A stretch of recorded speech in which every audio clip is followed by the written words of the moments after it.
বিসমিল্লাহির রহমান রাহিম। আমরা এখন দাঁড়িয়ে আছি ভেলাবাড়ি ইউনিয়নের জোরগাছা ব্লকে। এখানে উচ্চ মূল্যের একটি ফল বাগান স্থাপন হয়েছে। আপনারা এর আগে পত্রিকাতে রিপোর্ট দেখেছেন।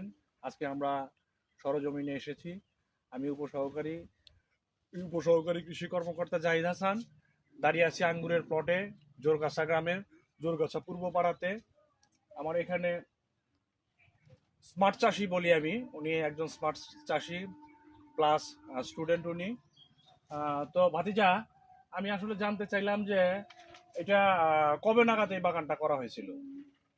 আমাদের 1.5 বছর হচ্ছে। 1.5 বছর না? 1.5 বছরে তোমরা প্রোডাকশন পাইছো? প্রোডাকশন করতে পারছো কয়বার? এবারই প্রথম মানে বিক্রি করা। এর আগে হয়েছিল মানে খাওয়া দাওয়া, পাড়া প্রতিবেশী দেওয়া। বুঝতে পারছি। এবার বিজনেস আকারে যাচ্ছে, তাই না? হ্যাঁ। ব্যবসায়ী চিন্তা ভাবনা করছো তো। এখন আমার কথা, এখানে কয় জাতের আঙ্গুর আছে মোটামুটি? এখানে আছে 4 জাত। 4টা জাত আছে না? আমরা অলরেডি তোমার আঙ্গুর খেয়েছি, আমরা খেয়ে দেখলাম স্বাদেরও কিছুটা ভিন্নতা আছে। অবশ্যই কয়েকটা জাত মনে হয় এখানে রোপণ করা হয়েছে। তো খুবই সুন্দর হয়েছে তোমার এই ইয়াটা। আমরা প্রশংসার দাবিদার তুমি।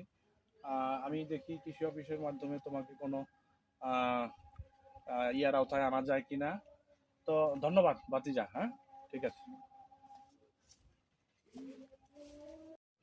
তার মানে না পাকা পর্যন্ত যেটা না পাকবে ওটা তোলা যাবে না, তাহলে হ্যাঁ। ধোপা যে তুললে।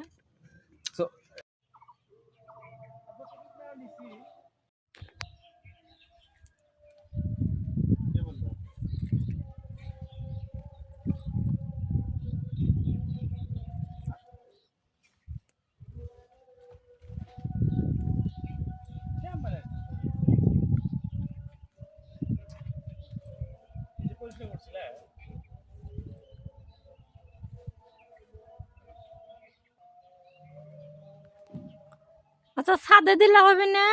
হ্যাঁ, দিলে হবে। আসবেন, একটা ফোন দিবেন না।